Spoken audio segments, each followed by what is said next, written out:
Hi friends. So ఈరోజు మనము contract లా LLB second year దాంట్లో పార్ట్నర్షిప్ గురించి మనం తెలుసుకోబోతున్నాము. పార్ట్నర్షిప్ అనేది చాలా ఇంపార్టెంట్ క్వశ్చన్. కంపల్సరీ లాంగ్ ఆన్సర్లో వస్తుంది.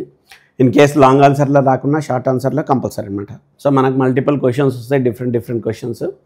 సో మనకు ట్విస్ట్ చేసి చెప్తూ ఉంటారనమాట. పార్ట్నర్షిప్ మొత్తం గురించి మనము ఈరోజు తెలుసుకోబోతున్నాం. సో దీంట్లో వచ్చేసి మనకు కంటెంట్ చూసినట్లయితే partnership interest in contract, partnership అంటే ఏంది అనేది మనం తెలుసుకోబోతాము. అట్లనే పార్ట్నర్షిప్ అండ్ ఏజెంట్. సో ఇంతకుముందు మనం క్లాస్లో చెప్పినట్లు ఏజెంట్ ఉంది కదా, సో దానికి పార్ట్నర్షిప్ ఎట్లా రిలేట్ అయి ఉంటుంది అనేది గిట్ట మనం చెప్తుంటాం అనమాట. దీని మీద క్వశ్చన్స్ వస్తాయి. సపోజ్ ఇది చూసినట్లయితే the law of partnership is nothing but extension of the law of the principal and agent explain. So partnership అనేది ఒక ఎక్స్టెన్షన్, ప్రిన్సిపల్ ఏజెంట్ ఎక్స్టెన్షన్ అనేది దాన్ని ఎట్లా అనేది ఎక్స్ప్లెయిన్ చేయనేది డిఫరెంట్గా ఇచ్చారనమాట. ఇవన్నీ సేమ్ అనమాట. సో మనం దేనికి వచ్చినా మనం ఆన్సర్ అయితే అవే ఉంటాయి. కాకపోతే ఏంటంటే కొంచెం ట్విస్ట్ చేసి మనకు క్వశ్చన్లు అనేది అడుగుతూ ఉంటారు అనమాట. ఇంకో క్వశ్చన్ ఏంటంటే partner is the agent.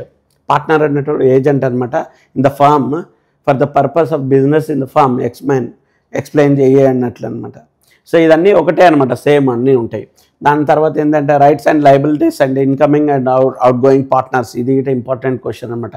So incoming and out going యొక్క పార్ట్నర్స్ యొక్క వాళ్ళ లయబిలిటీస్ ఏముంటాయి, వాళ్ళ రైట్స్ ఏముంటాయి అనేది.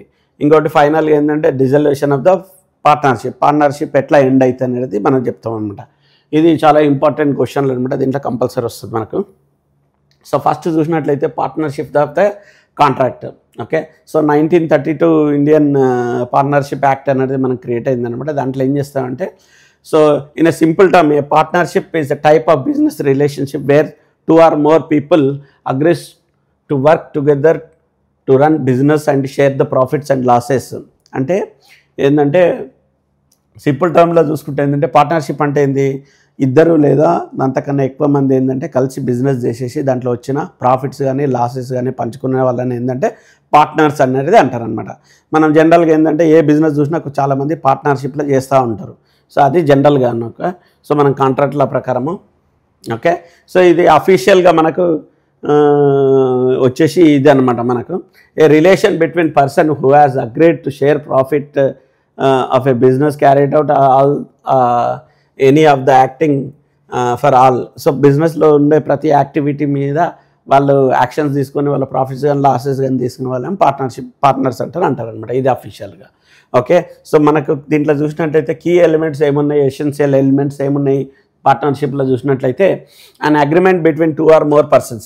ఫస్ట్ది ఏంది, అగ్రిమెంట్ క్రియేట్ అయి ఉండాలన్నమాట.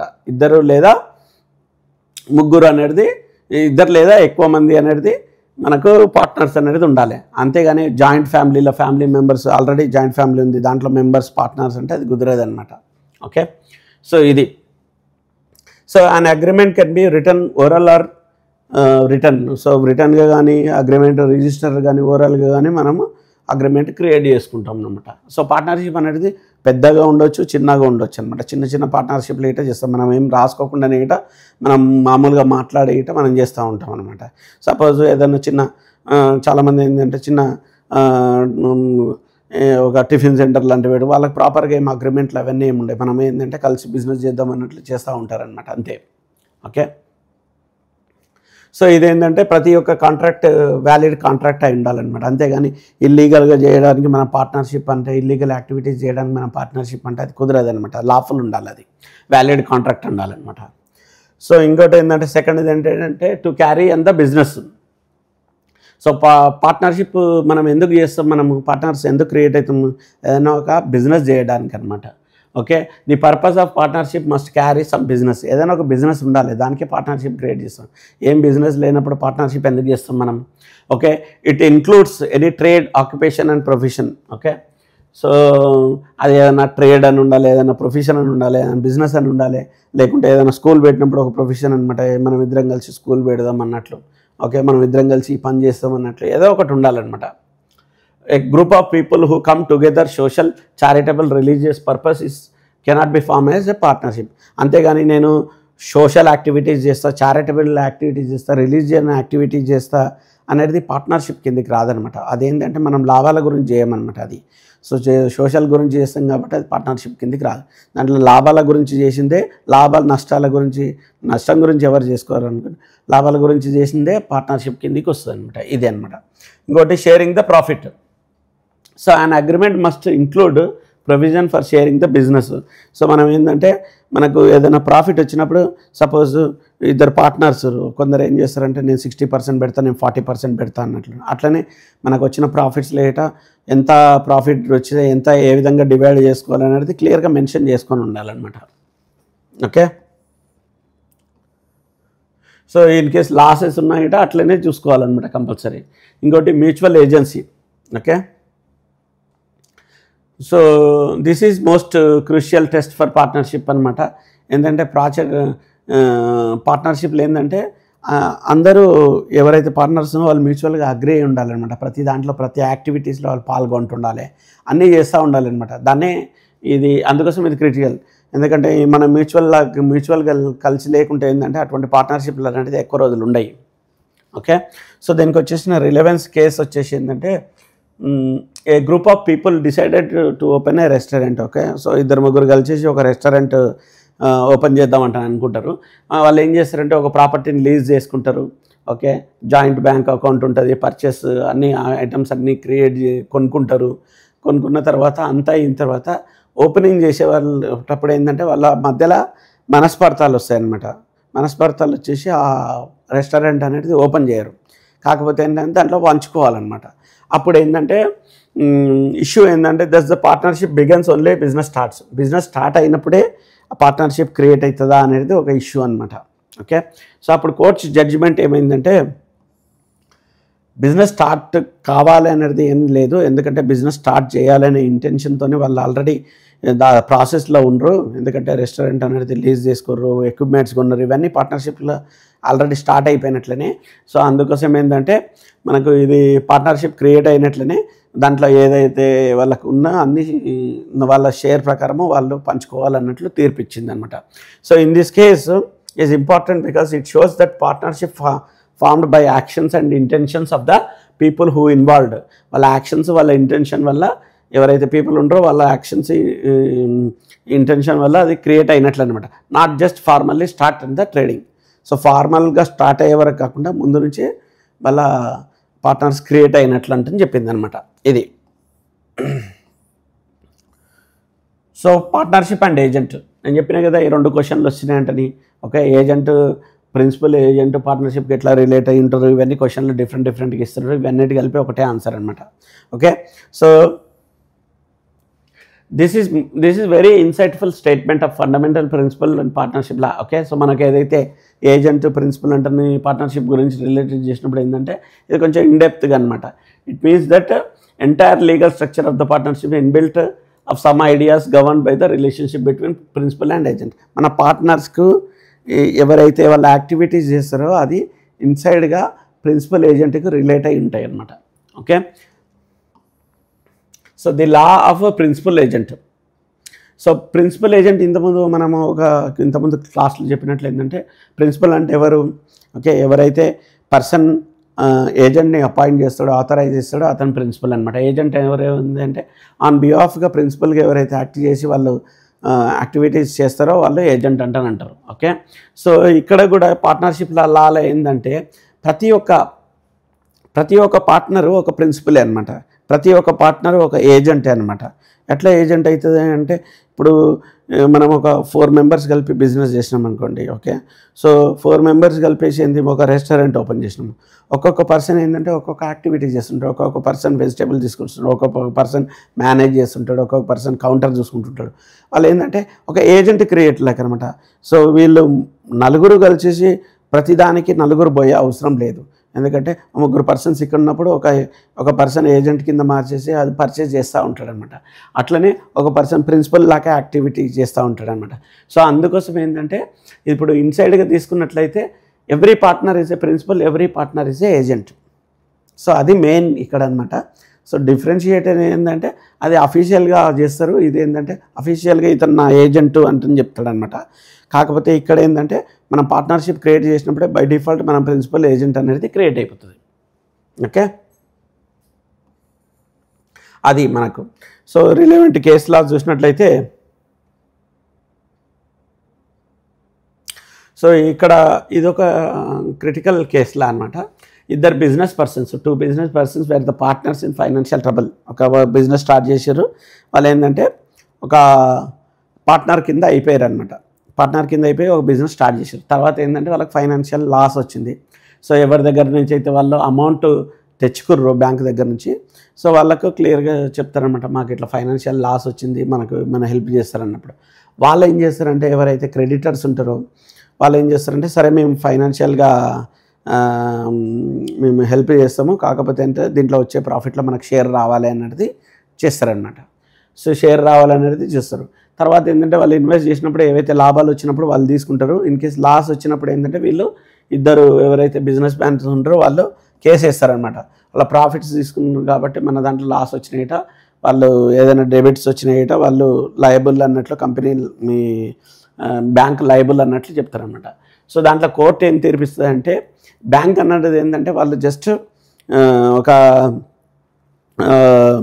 ఏజెంట్ కింద మాత్రమే, వాళ్ళు యాక్చువల్గా పార్ట్నర్స్ కాదు. ఎందుకంటే వాళ్ళు ఇన్ బిట్వీన్ వచ్చేసి మనకు హెల్ప్ చేద్దామంటని చూసారు కాబట్టి యాక్చువల్ దాంట్లో వాళ్ళు ఇన్వాల్వ్ కాలేరు కాబట్టి వాళ్ళు పార్ట్నర్స్ కారు అనేది తీర్పిస్తుంది అనమాట. ఇప్పుడు వీళ్ళు చూసినట్లయితే in simple terms, this case establish that the partnership defined by the relationship of the mutual agency. The key question is not just whether the person share the profit share చేసుకున్నంత మాత్రాన వాళ్ళు partnership కాదు అంటని క్లియర్గా చెప్పిందనమాట.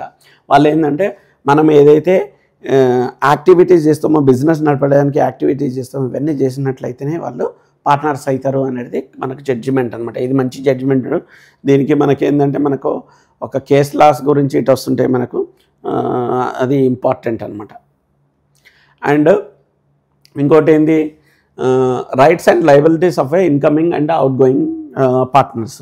ఇప్పుడు మనం partners create చేసినప్పుడు ఒక 10 మంది పార్ట్నర్లు ఉన్నప్పుడు కొందరు వెళ్ళిపోతుంటారు. ఓకే, లేదు మేము వేరే ఓన్ బిజినెస్ పెట్టుకుంటా అంటాం, కొందరు వెళ్ళిపోతుంటారు, కొందరు జాయిన్ అవుతుంటారు. అటువంటి వాళ్ళకి మనకు లయబిలిటీస్ ఎట్లుంటాయి, వాళ్ళ రైట్స్ ఎట్లుంటాయి అనేది ఇది మనకు. ఓకే, ఇన్కమింగ్ పార్ట్నర్ యొక్క లయబిలిటీ. ఇన్కమింగ్ పార్ట్నర్ అంటే ఏంది, ఒక పార్ట్నర్షిప్ ఆల్రెడీ ఒక బిజినెస్ ఆల్రెడీ రన్ అవుతుంది, ఒక పార్ట్నర్ వెళ్ళిపోయింది. సో దాంట్లో ఏంటంటే ఇంకో పార్ట్నర్ జాయిన్ అయినప్పుడు ఏంటంటే ఇన్కమింగ్ పార్ట్నర్ అంటారు అనమాట. సో వాళ్ళు ఏంటంటే లయబిలిటీస్ వచ్చినట్లయితే no liability for the past actions. So ఇంతకుముందు ఏదైతే లాస్ కానీ లాభాలు వచ్చిందంటే అతనికి ఏం ప్రమేయం ఉండదు. ఓకే, అతను లయబుల్ కాదు అంటిల్ అన్లెస్ అతను క్లియర్గా మెన్షన్ చేస్తే తప్ప, ఓకే పలానా దాంట్లో నేను లయబుల్ అంటే క్లియర్గా చెప్తే తప్ప దానికి లయబుల్ కాదు అనేది చెప్తారనమాట. ఓకే, ఇంకోటి రైట్స్ గురించి చూసినట్లయితే, ఎప్పుడైతే అతను పార్ట్నర్షిప్లో జాయిన్ అయిందనుకో, that day onwards whatever rights they are having other partners, right, other పార్ట్నర్స్కి ఏదైతే రైట్స్ ఉంటాయో ఇతనికి కూడా సేమ్ రైట్స్ ఉంటాయి. ఓకే, అది ఇన్కమింగ్ యొక్క పార్ట్నర్ది. సో అవుట్ గోయింగ్ పార్ట్నర్ వచ్చేసి, సో మనకు అప్పటి వరకు ఏమన్నా ట్రాన్సాక్షన్లు ఏమన్నా లాభాలు నష్టాలు వచ్చిన దానికి లయబులే అనమాట. ఇంకొకటి ఏంటంటే, ఎప్పుడైతే మనము పార్ట్నర్షిప్ నుంచి వెళ్ళిపోతున్నప్పుడు మనం పబ్లిక్ నోటీస్ అనేది కంపల్సరీ ఇవ్వాలి. సో పబ్లిక్ నోటీస్ ఇవ్వనంత వరకు ఏ యాక్టివిటీస్ జరిగినా ఏది జరిగినా మనం ఇట లయబుల్ అనేది మనకు ఇది ఇంపార్టెంట్ అనమాట. సో ఇక్కడ చూడు, ఇది must give a public notice. Okay, so ఇది కేస్ లాస్ చాలా ఉంటాయి అన్నమాట. సో మనము వెళ్ళిపోయినాం కదంటే మనం హ్యాపీగా ఇంట్లో ఉన్నా కూడా ఏంటంటే మనము పబ్లిక్ నోటీస్ ఇవ్వకుంటే ఏంటంటే ఇన్ కేసు ఏదైనా పెద్ద లాస్ వచ్చిన బిజినెస్లో వాళ్ళు ఏంటంటే మనకు వాళ్ళు అవతల వ్యక్తి మనకు సూ చేస్తారనమాట. ఏంటంటే మనకు ఇతను మేము పార్ట్నరే అనుకున్నాం, అందుకోసం మేము ఇచ్చినాం, మాకు తెలియదు అన్నట్లు మనం చేసినప్పుడు ఏంటంటే మనకు వాళ్ళకి తెలియాలి కదా, we need to give a public notice. So public notice ఇచ్చినప్పుడు ఏంటంటే మనం అఫీషియల్గా మనము పార్ట్నర్షిప్ నుంచి టర్మినేట్ అవుతున్నట్లు అనమాట. ఇన్ కేసు ఏంటంటే మనము రైట్స్ ఏముంటుంది అంటే, మనకు ఏదైతే మనం వెళ్ళిపోయేటప్పుడు ఏదైనా అకౌంట్ సెటిల్మెంట్ చేసి ఇవన్నీ ఉంటే మాత్రం మనకు సెటిల్ చేసి ఇవ్వాలన్నమాట. ఇన్ కేసు మనము మ్యూచువల్గా అగ్రీ అయ్యి సెటిల్ చేయకుంటే దాంట్లో వచ్చే షేర్ ప్రకారం మనకు ఫ్యూచర్ జరిగే యాక్టివిటీస్లో ఇట మనకు షేర్ అనేది వస్తుంది. ఇది ఫ్యూచర్ జరిగే యాక్టివిటీస్ గురించి. ఇన్ కేసు మనము అప్పుడే సెటిల్ చేసుకుంటే మనకు ఫ్యూచర్ జరిగే ప్రాఫిట్స్ కానీ నష్టాల గురించి మనకేమీ ఉండదన్నమాట. ఇన్ కేసు మనం తీసుకోకుండా ఉంటే మాత్రం ఫ్యూచర్ యాక్టివిటీస్కి ఇట మనం వాలంటీర్గా అగ్రిమెంట్ మీద ఉంటే మాత్రం మనకు అటువంటి షేర్స్ అనేది వస్తుంది. ఓకే, ఇది కూడా సేమ్ అనమాట. ఇంకోటి వచ్చేసి మనకు ఈ కేసులా వచ్చేసి ఏంటంటే ఇది చెప్పారు అనమాట, పార్ట్నర్షిప్ ఫామ్ ఇది చెప్పాను, ఇంతకుముందు చెప్పాను కదా, పబ్లిక్ నోటీస్ ఇవ్వకుంటే మాత్రం. So A partnership firm dealer with Hindustan petrol, one of the partner BP Ramakrishnan retired from this. So BP Ramakrishna అనేది ఏంటంటే దీంట్లో ఒక హిందుస్థాన్ పెట్రోల్ కింద పార్ట్నర్షిప్ క్రియేట్ చేసినప్పుడు దాంట్లో ఒక పార్ట్నర్ అనమాట, అతను రిటైర్ అయిపోయాడు, కాకపోతే ఈ didn't give any public notice. Okay, so దాని తర్వాత ఏంటంటే వాళ్ళకి ఏదైనా లాస్ వచ్చినప్పుడు వాళ్ళు ఏంటంటే ఇతను నీట యాడ్ చేస్తారనమాట, ఈయన ఇట ఒక పార్ట్నర్ కాబట్టి ఈయన ఇట లయబుల్ అనేది మనం యాడ్ చేస్తారు. అప్పుడు సుప్రీంకోర్టు ఏం చెప్తుందంటే, కేరళ కోర్టు హైకోర్టు ఏం చెప్తుందంటే, అతను పబ్లిక్గా నోటీస్ ఇవ్వలేదు కాబట్టి అఫీషియల్గా ఏంటంటే అతను కూడా పార్ట్నరే, is liable to pay the debits అనేది ఇస్తుంది అనమాట. అందుకోసం ఏంటంటే ఎప్పుడైనా టర్మినేట్ అయినప్పుడు పార్ట్నర్షిప్ నుంచి విత్డ్రా అయినప్పుడు కంపల్సరీగా పబ్లిక్ నోటీస్ అనేది ఇవ్వాలి. That is the key principle. Okay, so ఫైనల్గా వచ్చేసి dissolution of the partnership. Partnership ఎప్పుడు డిజల్వ్ అవుతుంది అనేది క్లియర్ చెప్పొచ్చు అనమాట. ఇది చాలా important question. Okay, so dissolution simply means that partnership లీగల్గా క్లోజ్ చేయడం, బిజినెస్ స్టాప్ చేయడం. ఓకే, వాళ్ళ పార్ట్నర్స్ ఎవరైతే ఉన్నాయో వాళ్ళు సపరేట్ అది మనకు. సో బై అగ్రిమెంట్ తెలుసు కదా. Okay, so all the partners అందరు కూర్చొని సరే మనది అయిపోయింది, ఇప్పటికి క్లోజ్ చేస్తున్నాం అంటే క్లోజ్ అయినట్లు. ఓకే, బై లా ప్రకారం అనమాట. ఇన్ కేసు ఒక బ్యాంకు వీళ్ళ బిజినెస్ని బ్యాంక్రప్ట్ చేసేసి, లేదు వీళ్ళు బ్యాంక్రప్ట్ అయినరు అంటే అది ఆటోమేటిక్గా డిజాల్వ్ అయిపోతానట. ఓకే, ఇంకోటి ఏదైనా ఈ business illegal due to new law, okay, కొత్త లా క్రియేట్ చేసిన ప్రకారం ఇది ఇల్లీగల్ అంటే దాంట్లో అది డిజాల్వ్ అయిపోతుంది అనమాట, అది partnership. Okay, by a specific event.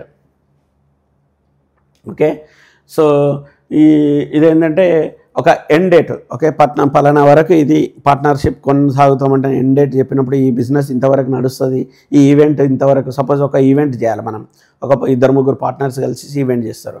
ఆ ఈవెంట్ డేట్ అయిపోయినప్పుడు ఆ ఈవెంట్ అయిపోతుంది కాబట్టి అప్పటి వరకు అది పార్ట్నర్షిప్ అనేది ఎండ్ అవుతుంది.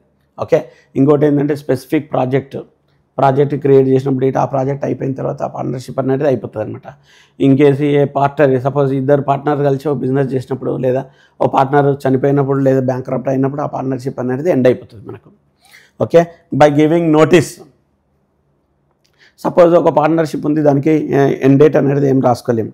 అప్పుడు ఏం చేస్తామంటే మనము ఒక నోటీస్ ఇచ్చేసి 2 పార్ట్నర్లు వాళ్ళ ఇష్టపూర్వకంగా ఇది లేదు ఇప్పటికీ పార్ట్నర్ క్లోజ్ అవుతుందంటే ఆ విధంగా క్లోజ్ చేయొచ్చు.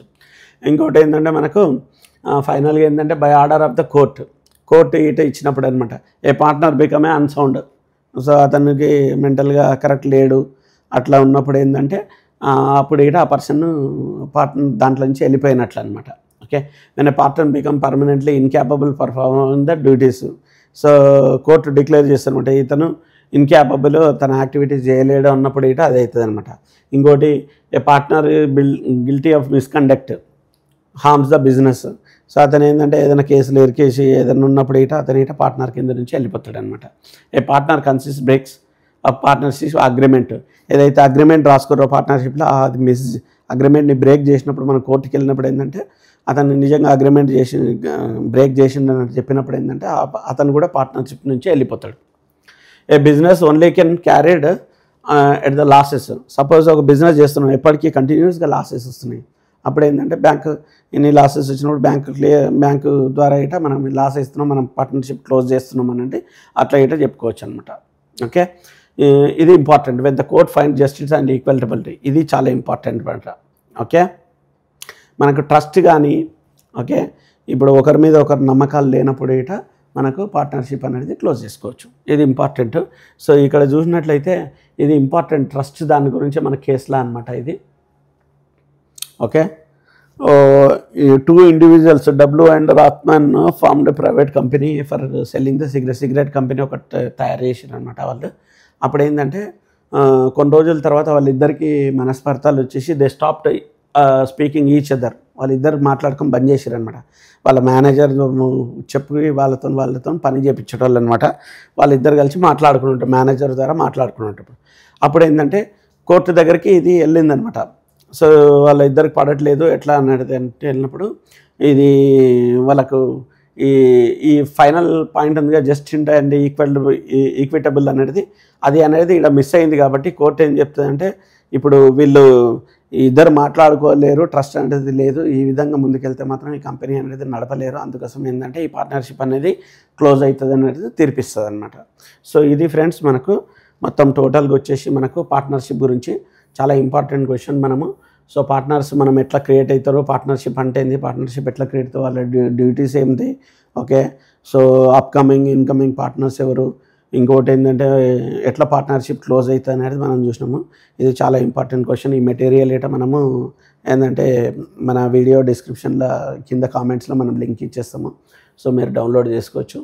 ఇది మనం ఓవరాల్ కాంట్రాక్ట్ లా గురించి. ఇట్లనే మీకు ఏదైనా టాపిక్ చెప్పాలన్నట్టు మనకు పింగ్ కామెంట్లో రాస్తే మనం చెప్తామన్నమాట. Thank you friends. అలాగే మా ఛానల్ని సబ్స్క్రైబ్ చేసుకోండి. Thank you. బాయ్.